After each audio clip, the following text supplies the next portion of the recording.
There's a learning method so powerful that a single hour of practice equals 10 hours of traditional study. And most people will never discover it. You sit down with a textbook. You highlight sentences. You take notes. You reread the same paragraphs.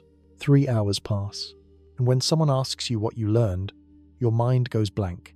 The information evaporated like water on hot pavement. Meanwhile, there's someone in your class who studies half as much as you. They don't make flashcards. They don't fill notebooks with summaries, yet they remember everything. They apply concepts you can't even recall. People call them gifted, natural learners. But that's not what's happening. They've discovered something most educators don't teach. A principle buried in ancient Japanese sword schools. A method that transforms how the human brain absorbs and retains information. It's called Mitori, and once you understand how it works, you'll never waste another hour on ineffective studying. But there's a price. This method will force you to abandon everything you think you know about learning. The collision happened on a Tuesday. Marcus Chen, 19 years old, engineering student, was failing organic chemistry for the second time. Not because he wasn't trying. Marcus was the definition of a hard worker. The kind of student who arrived at the library when it opened at 6 in the morning.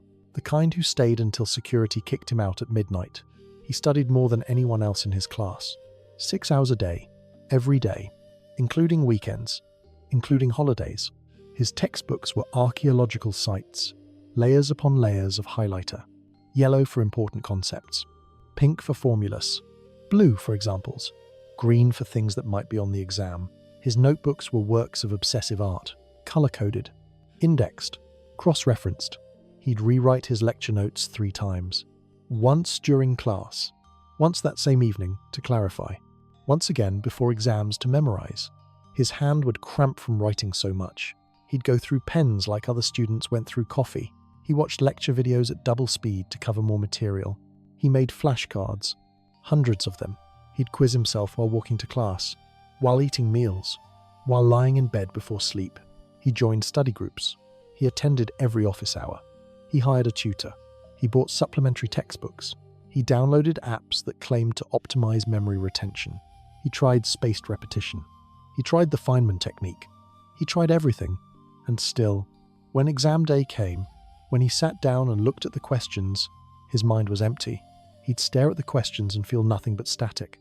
The information was there somewhere, buried under layers of anxiety and exhaustion, but he couldn't access it. His roommate, on the other hand, barely studied. 2 hours a day, maximum. No flashcards, no color-coded notes, no panic. And he consistently scored in the top 5%.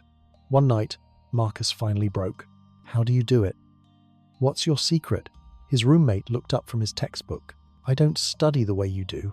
What do you mean? I'll show you tomorrow. Come to my kendo class. Marcus thought his roommate had lost his mind. What does sword fighting have to do with chemistry? But he was desperate. So the next afternoon, Marcus found himself in a dojo, watching his roommate practice with a bamboo sword. The instructor, an older Japanese man named Tanaka-sensei, moved through the space with quiet authority. He demonstrated a strike once, just once. Then the students attempted it. Most of them were clumsy, awkward, but they weren't taking notes. They weren't asking for slower demonstrations. They were just watching and trying. After class, Marcus approached Tanaka-sensei. I don't understand.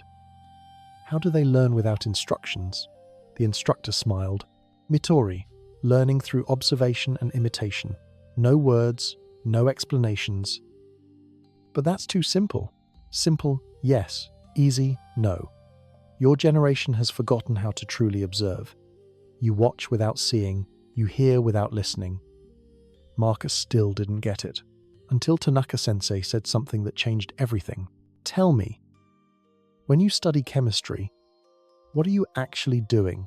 Reading, taking notes, memorizing.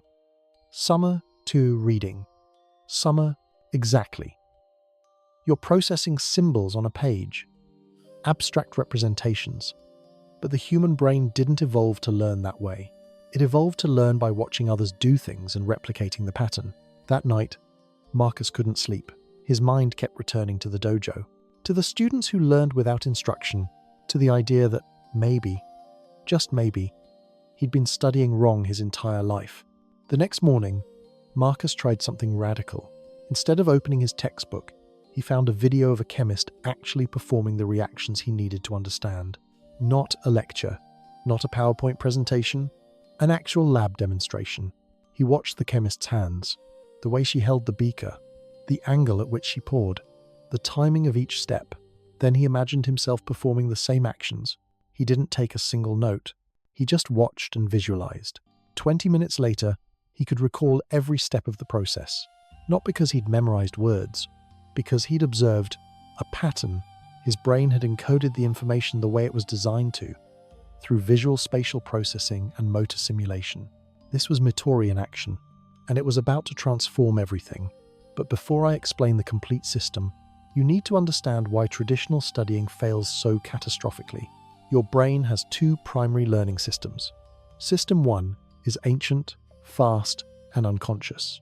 It's how you learn to walk, talk, and recognize faces. It processes patterns, movements, and spatial relationships at incredible speed. System 2 is modern, slow, and conscious.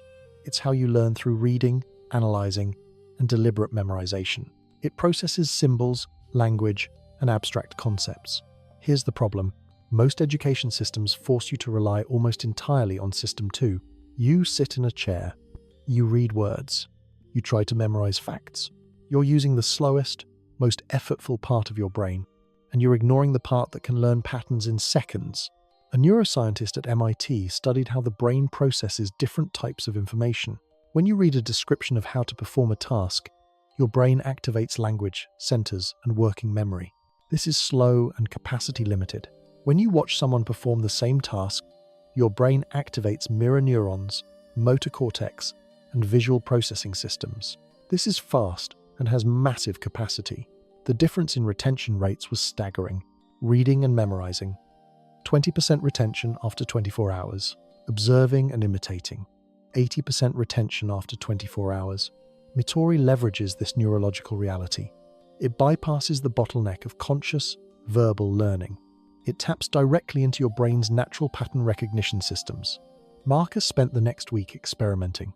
For every concept he needed to learn, he found someone demonstrating it. Chemistry reactions, lab videos, mathematical proofs, watching professors work through problems on blackboards, engineering principles, observing actual engineers solving real problems. He stopped reading textbooks as his primary learning tool. Instead, he watched experts in action, but he wasn't passive. This is critical. Mitori isn't about mindlessly watching videos. It's about active observation with the intent to replicate. Marcus developed a system. First, he would watch the demonstration completely, without pausing. Just pure observation. His mind quiet. No note-taking, no analysis, just seeing. Second, he would close his eyes and mentally replay what he'd observed, visualizing himself performing the same actions, feeling the movements in his imagination. Third, he would watch again, this time paying attention to details he'd missed, the micro-adjustments, the subtle techniques, the rhythm and timing. Fourth, he would attempt to replicate what he'd seen, sometimes with actual materials, sometimes through mental simulation. This 4-step process took about 30 minutes per concept. Compare that to the 3 hours he used to spend reading and taking notes. But the real shock came 2 weeks later, the midterm exam. Marcus looked at the questions, and something extraordinary happened. He didn't have to recall information. He could see the solutions. His brain played back the demonstrations he'd observed. He visualized the processes. The answers emerged naturally. He scored 94%. His previous high score had been 67%. But Marcus wasn't satisfied yet. He wanted to understand the deeper principles. Why did Mitori work so well? He went back to Tanaka-sensei. I tried your method. It worked. The instructor gestured for him to sit. Let me tell you about the 4 pillars of Mitori. These aren't just techniques. They're fundamental principles about how humans actually learn. Tanaka-sensei stood up and walked to a shelf. He pulled down an old scroll. These principles were written down 400 years ago by master swordsmen. But they understood something modern education has forgotten. He unrolled the scroll carefully. The first pillar is Mokushi, learning through pure observation. In traditional education, you're told to listen to explanations, read descriptions, follow instructions. But this is backwards. The explanation should come after observation, not before. When a child learns to walk, do they first read a manual on bipedal locomotion?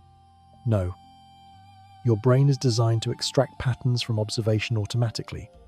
But modern education has trained you to ignore this ability. Think about it. When someone tries to explain how to ride a bicycle using only words, what happens? Marcus thought about it. It doesn't really make sense until you actually try. Exactly.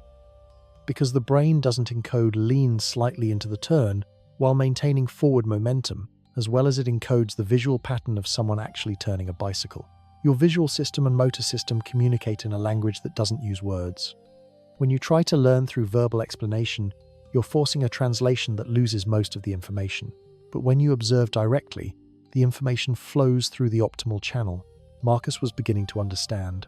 This is why, Tanaka-sensei continued, in the old sword schools, the master would demonstrate a technique once, just once. The students would watch in complete silence, then they would practice. No lengthy explanations, no detailed breakdowns, just observation and imitation. And it worked. These schools produced masters who could perform techniques they'd only seen demonstrated a handful of times, because they weren't learning through the bottleneck of language. They were learning through the expressway of direct pattern recognition. Marcus was writing this down furiously. Tanaka-sensei gently took the pen from his hand. Second pillar, Shinki, complete presence. When you observe, you must be fully present, not thinking about what you'll do later, not judging whether the method is good or bad, just seeing what is actually there. Most people watch without truly seeing. Their minds are already analyzing, categorizing, comparing to what they already know, but true observation requires emptying the mind, becoming like a mirror that reflects exactly what is before it. Marcus felt uncomfortable. This sounded almost mystical, but Tanaka-sensei continued.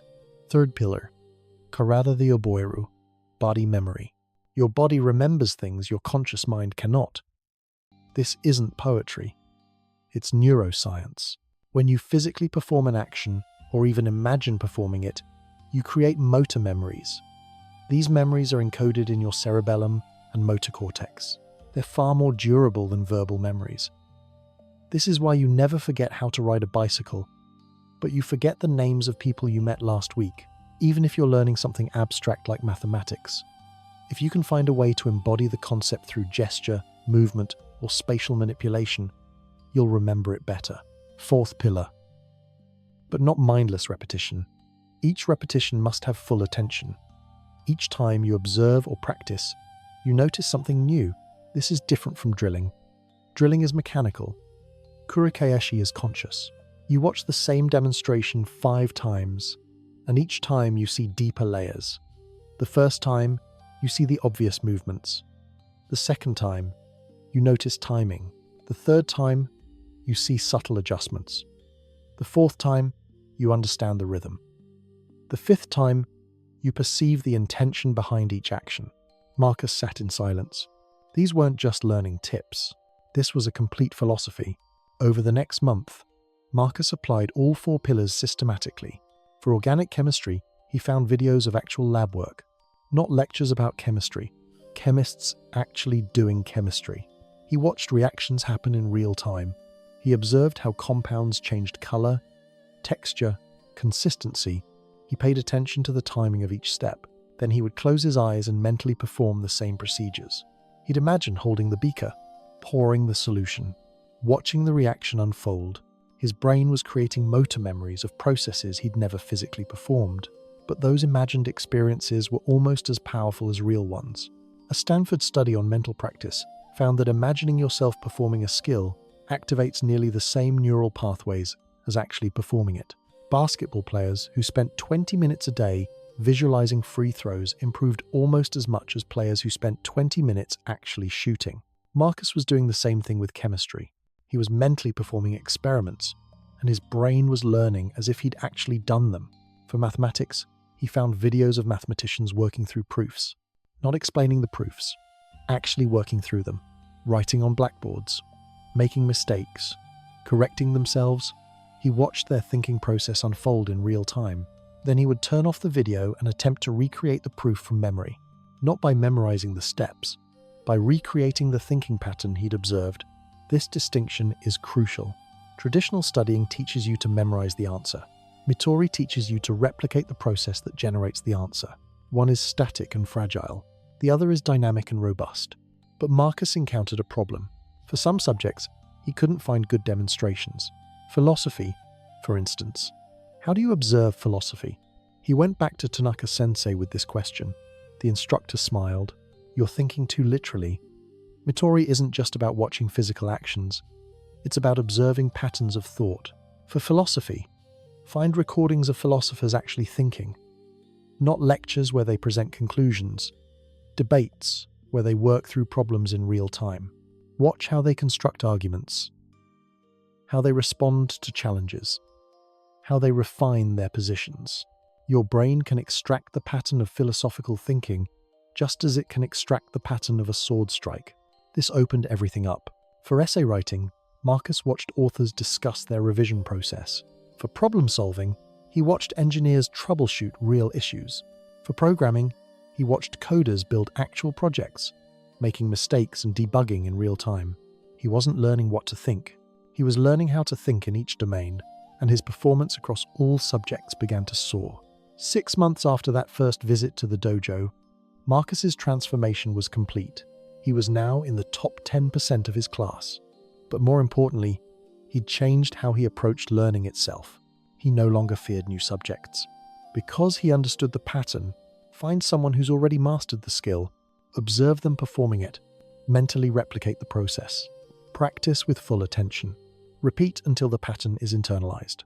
This wasn't just a study technique, it was a universal learning algorithm. One day, a classmate approached him. Dude, you used to struggle. Now you're crushing it. What changed? Marcus considered how to explain Mitori. He realized that words couldn't capture it. So instead, he said, "Come to the dojo with me. I'll show you." But there's something crucial about Mitori that most people miss. And if you don't understand this, you'll apply the method incorrectly and wonder why it doesn't work. Mitori isn't about passive consumption of content. It's not about watching more videos. You can't just binge YouTube tutorials and expect to learn. The modern internet is filled with educational content. You can watch thousands of hours of lectures, demonstrations, and tutorials. But most people who do this learn almost nothing. Why? Because they're not practicing Mitori. They're just consuming content. The difference between Mitori and passive video watching is intention. When you watch a video passively, your brain is in entertainment mode. You're spectating. Information flows past you like water through a pipe. Nothing sticks. You might feel like you're learning. You might even feel accomplished for having watched an hour-long tutorial. But a week later, you remember almost nothing. This is the illusion of learning. The feeling of learning without the reality of learning. Your brain registered that information passed through your awareness, but it never encoded that information deeply enough to retrieve it later. When you practice Mitori, your brain is in apprentice mode. You're not spectating. You're studying with purpose. You're observing with the intent to replicate. You're mentally positioning yourself as the master's apprentice. Every detail matters because you're going to have to reproduce this.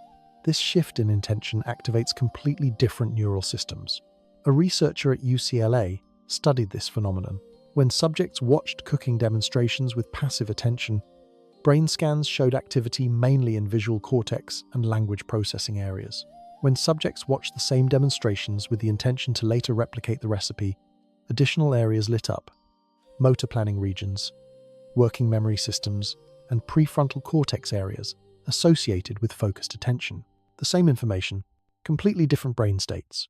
The key is what you do immediately after observation. This is where most people fail. They watch a demonstration, then they move on to the next one. No mental rehearsal, no attempt to replicate, no deep encoding. The information never transfers from short-term to long-term memory. Marcus learned to follow a strict protocol. After each observation session, he would close all distractions, close his eyes, mentally replay what he'd just observed in as much detail as possible. If he couldn't replay it clearly, he'd watch again. Then he'd attempt to physically or mentally perform the action himself. Only then would he move to the next concept. This process was slower than binge-watching content. but the retention was incomparably better. He wasn't collecting information. He was building skill. 3 months before finals, Marcus decided to test the limits of Mitori. He enrolled in a subject completely outside his field, Japanese language. No prior experience, no background, starting from absolute zero. But instead of using traditional language learning apps or textbooks, he applied pure Mitori. He found videos of native Japanese speakers having natural conversations, not language lessons, actual conversations between friends, family, colleagues. He watched their mouths, the shape their lips made for each sound, the rise and fall of their tone, the rhythm of their speech. He observed their body language, the gestures that accompanied certain phrases, the facial expressions that conveyed meaning beyond words. Then he would turn off the video and attempt to replicate what he'd heard. Not perfectly, not even close at first, but he was training his brain to recognize and reproduce the patterns of Japanese speech. Traditional language learning says, learn grammar rules first, then vocabulary, then try to speak. Mitori says, observe native speakers first, replicate the patterns, understanding comes later. This is how children learn their first language. They don't study grammar, they observe and imitate.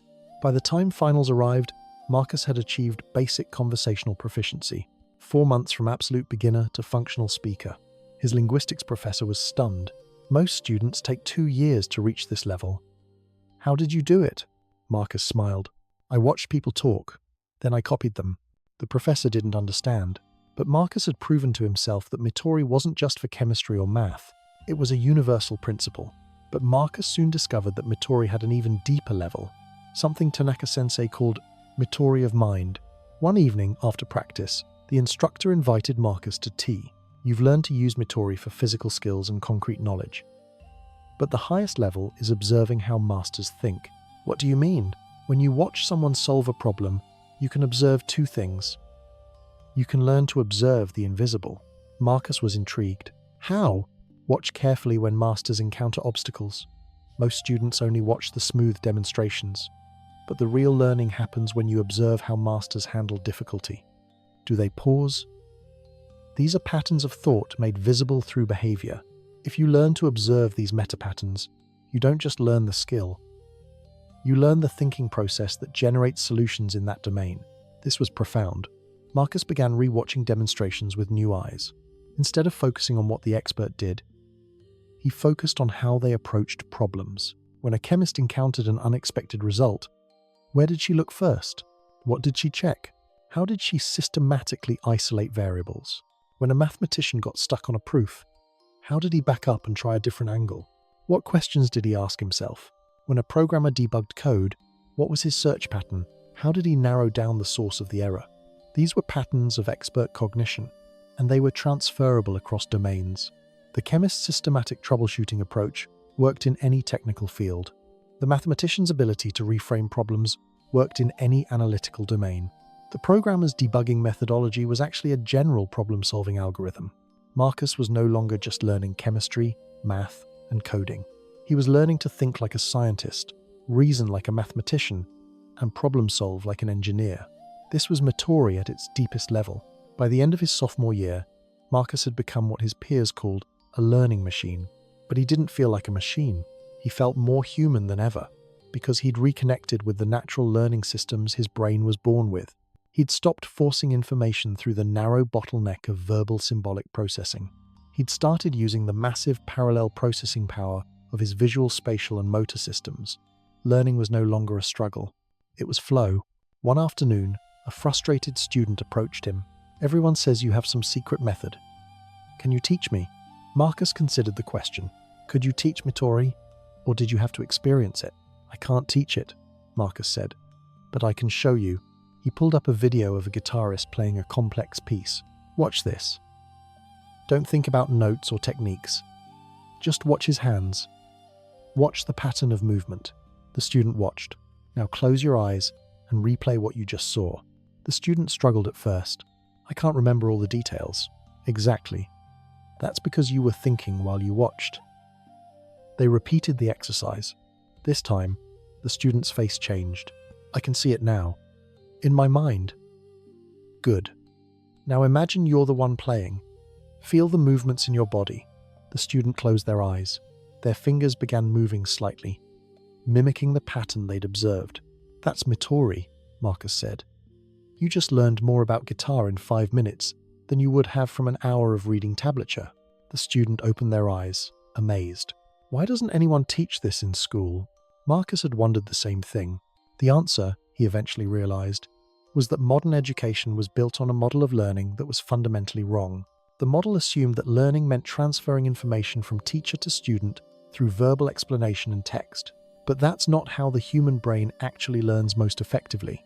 Your brain is an ancient pattern recognition machine. It evolved for millions of years before written language existed. It learned by observing and imitating others in the tribe. It extracted patterns from the environment automatically. It simulated actions before performing them.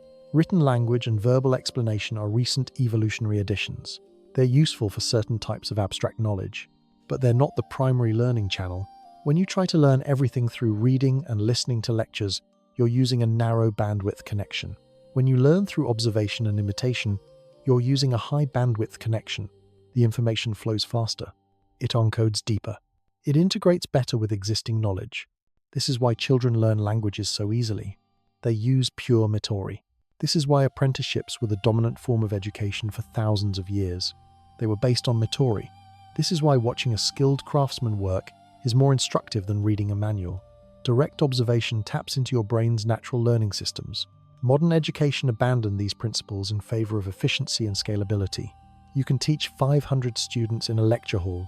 You can't apprentice 500 students to one master.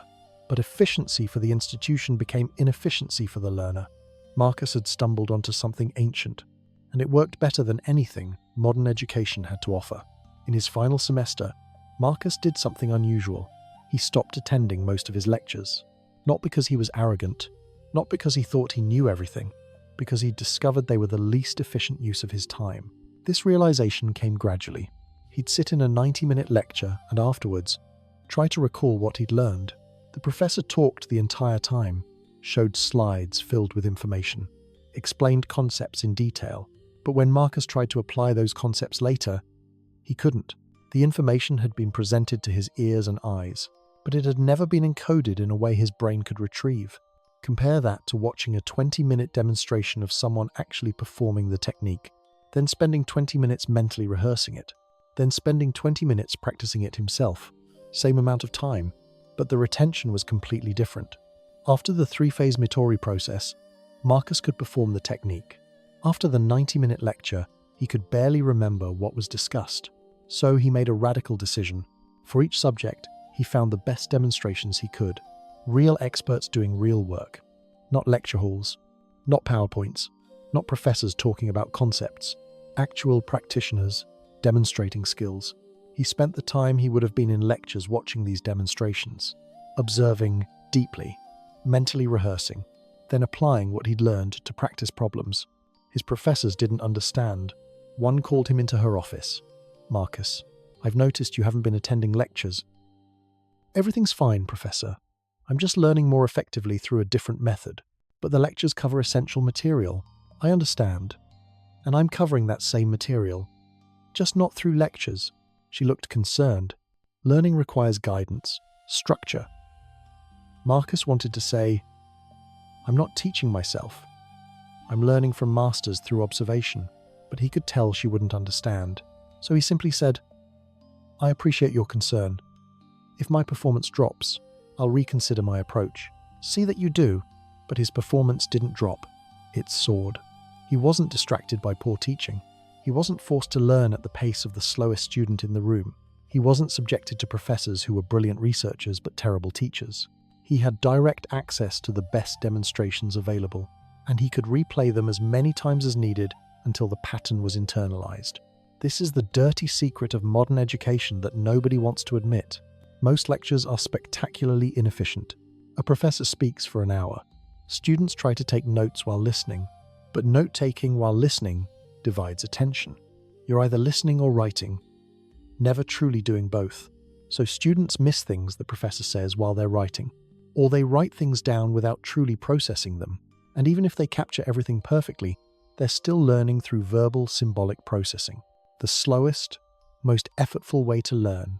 Meanwhile, that same professor might have uploaded a demonstration video years ago, showing how to actually solve these types of problems, working through examples in real time, making mistakes and correcting them.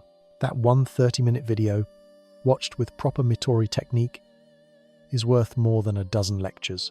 But universities don't operate on learning efficiency.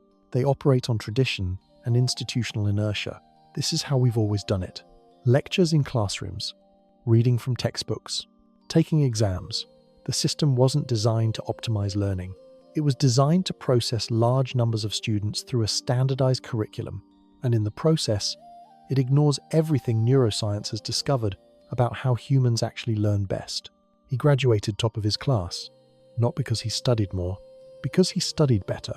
At graduation, his father asked him, "What was the most important thing you learned in college?" Marcus thought for a moment. "I learned that the way we're taught to learn is backwards." His father laughed, thinking it was a joke. But Marcus was serious. 5 years later, Marcus is now a researcher in neuroscience. Specifically, he studies learning and memory. His dissertation focused on observation-based learning protocols. He's applying Mitori principles to educational technology, creating systems that optimize for observation and imitation rather than verbal explanation. The research lab he works in is unlike traditional educational psychology labs. Instead of studying how students respond to different types of lectures or reading materials, they study how learners extract patterns from demonstrations. They use eye-tracking technology to see where expert learners focus their attention. They use fMRI to observe which brain regions activate during observational learning. They use motion capture to analyze how accurately students can replicate movements they've observed.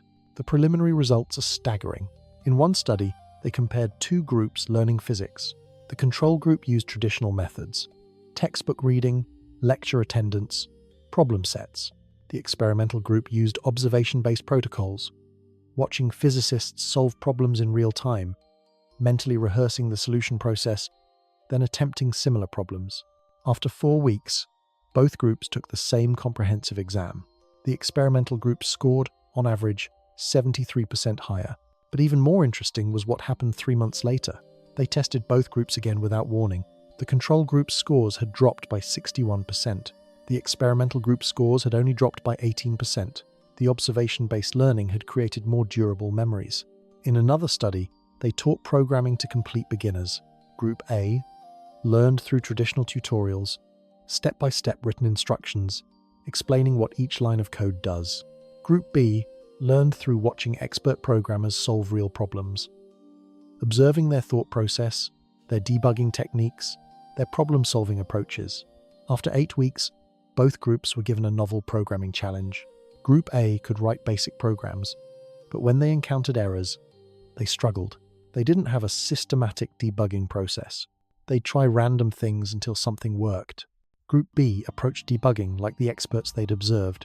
They had internalized not just coding syntax, but debugging patterns. They isolated variables systematically. They tested hypotheses methodically. They solved problems 60% faster on average. The difference wasn't knowledge. Both groups had learned the same programming language. The difference was pattern recognition. Group B had downloaded expert-level problem-solving patterns through observation. Group A had only memorized syntax and commands. The third study looked at language learning. Group 1 used traditional classroom instruction, grammar lessons, vocabulary drills, structured exercises. Group 2 used immersive observation, watching native speakers converse naturally, observing facial expressions and body language, mimicking pronunciation and rhythm.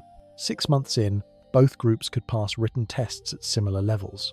But when tested in actual conversation with native speakers, the difference was dramatic. Group 1 could construct grammatically correct sentences, but their speech was slow, labored, and unnatural. They had to mentally translate from their native language.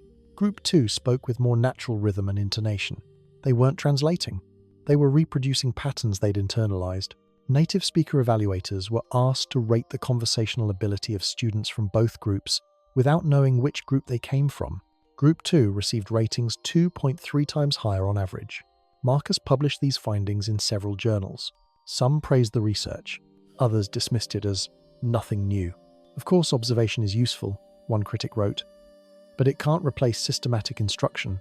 Marcus wanted to respond. The data shows it doesn't need to replace systematic instruction. It needs to come first.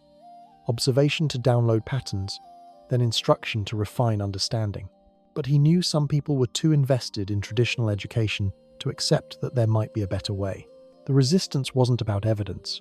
It was about identity. Professors who'd spent careers perfecting their lectures didn't want to hear that demonstrations might be more effective. Educational institutions that had invested millions in classroom infrastructure didn't want to hear that students might learn better by watching videos of experts. Publishers who sold textbooks didn't want to hear that observational learning could reduce dependence on written materials. So the research continued quietly. Small schools and progressive educators began implementing Mitori-based protocols. The results continued to be impressive. Students learned faster, retained information longer, could apply knowledge more flexibly. But the mainstream educational establishment remained skeptical. Change comes slowly to institutions. But here's what nobody tells you about Mitori.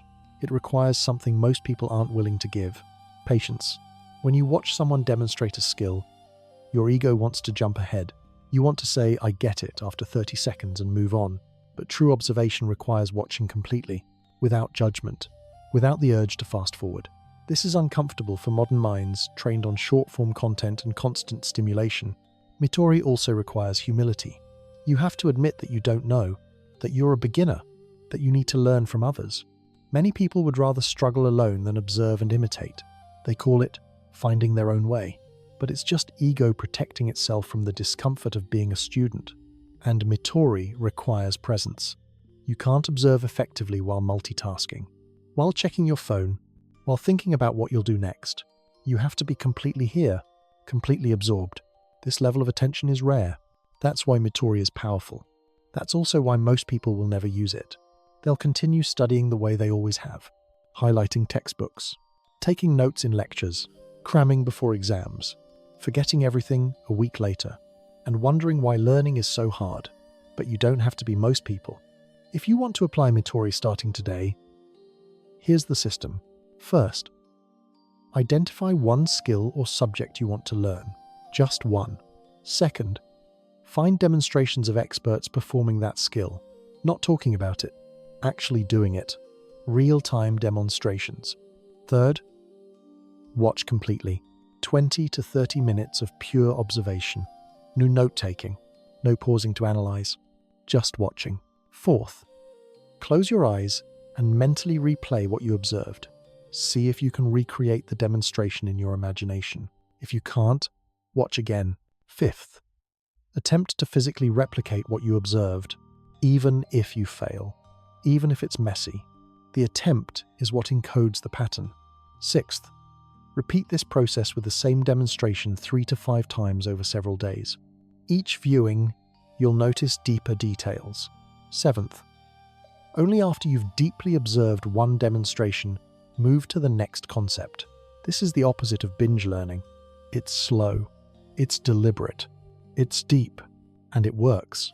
Marcus still trains at the dojo twice a week, even though he's mastered the basics long ago, because Tanaka-sensei taught him that Mitori never ends.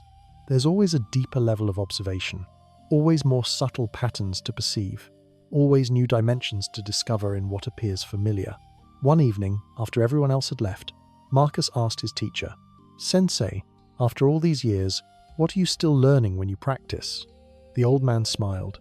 "The same movement I've practiced for 40 years. But each time, I see it differently.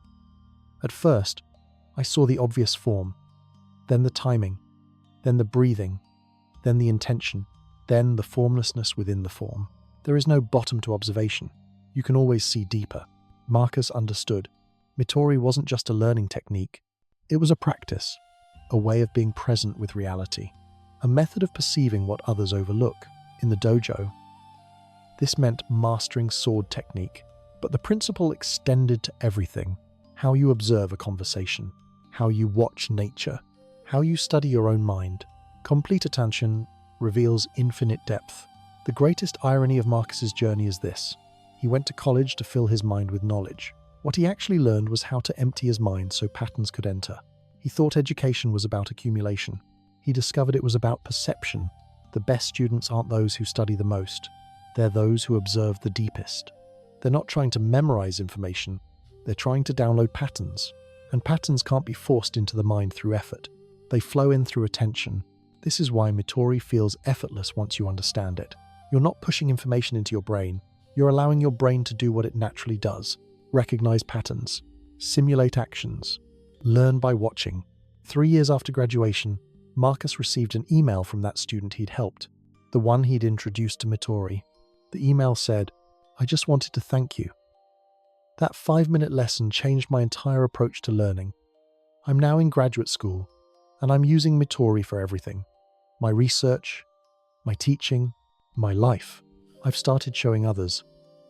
Some get it immediately, others think I'm crazy, but the ones who try it, their minds open.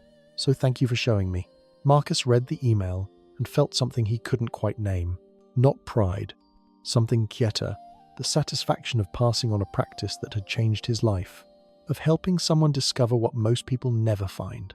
You now know about Mitori, the ancient Japanese method of learning through observation and imitation. The 4 pillars: pure observation, complete presence, body memory, and deliberate repetition.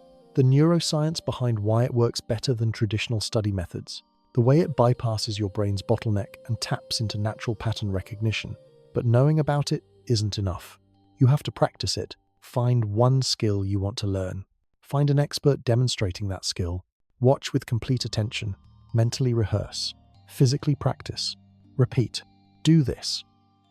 And you'll learn faster in 1 month than most people learn in a year. Not because you're studying more, because you're learning the way your brain was designed to learn. The way humans learned for millions of years before textbooks existed. The way you learn to walk, talk, and understand the world as a child. Before school taught you to ignore your natural learning systems, Mitori is a return to something ancient, something powerful, something that was hiding in plain sight. Most people will continue struggling with traditional methods, spending hours studying with minimal results, wondering why learning feels so hard.